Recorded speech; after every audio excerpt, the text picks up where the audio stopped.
నమస్తే. నవగ్రహాలలో గురుగ్రహం శుభగ్రహం అని అంటారు. గురుగ్రహం అనుకూలత ఉంటే సకల శుభాలు చేకూరుతాయి అని విశ్వాసం.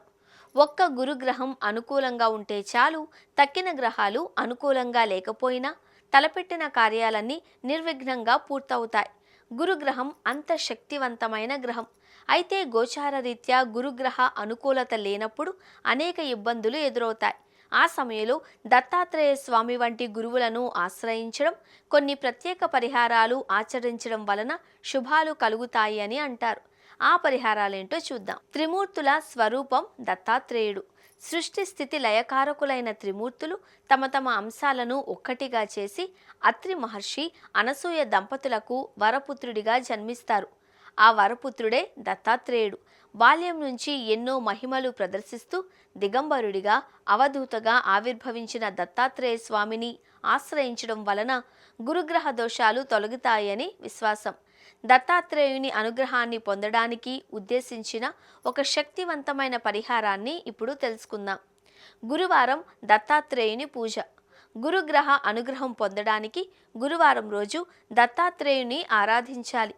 గురువారం రోజు సూర్యోదయంతోనే తలారా స్నానం చేసి పూజా మందిరంలో దత్తాత్రేయ స్వామి విగ్రహాన్ని కానీ చిత్రపటాన్ని కానీ ప్రతిష్ఠించుకోవాలి.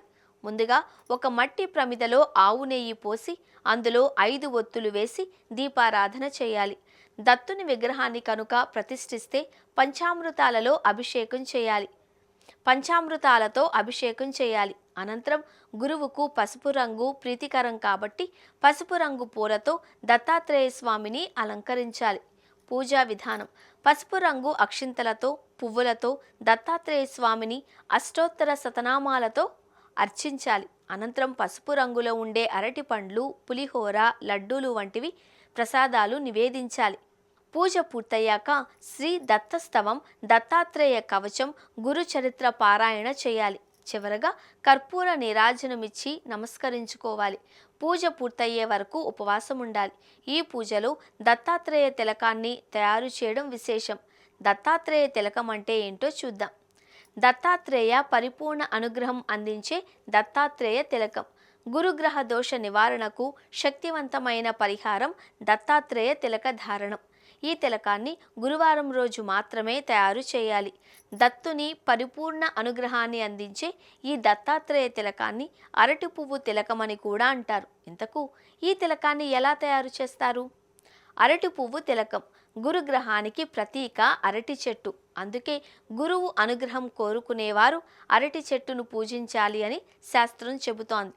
గురువారం రోజున అరటి చెట్టు పువ్వులను తీసుకుని వచ్చి నీడలో ఆరబెట్టి కొత్త మట్టి కుండలో ఈ పువ్వులను వేసి పొయ్యిపై పెట్టి బాగా వేయించాలి. అరటి పువ్వులు పూర్తి స్థాయిలో నల్లగా మారిపోయిన తర్వాత మెత్తగా నూరి నూతన వస్త్రంలో వేసి జల్లించి మెత్తగా పొడి తయారు చేసుకోవాలి. ఈ పద్ధతిని వస్త్రకాయం అంటారు.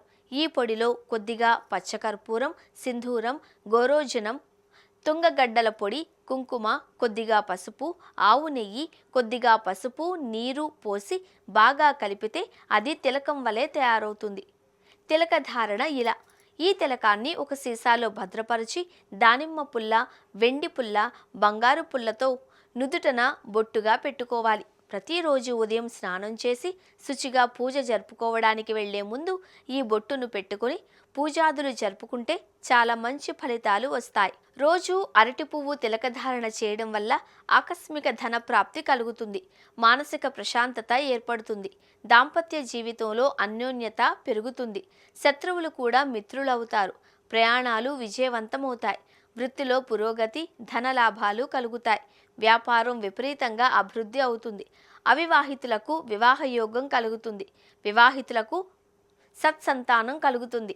రాజకీయాలలో రాణించాలి అనుకునే వారికి మంచి గుర్తింపు లభిస్తుంది. పదవీ యోగం కలుగుతాయి. ఒక్క మాటలో చెప్పాలి అంటే పట్టిందల్లా బంగారం అవుతుంది.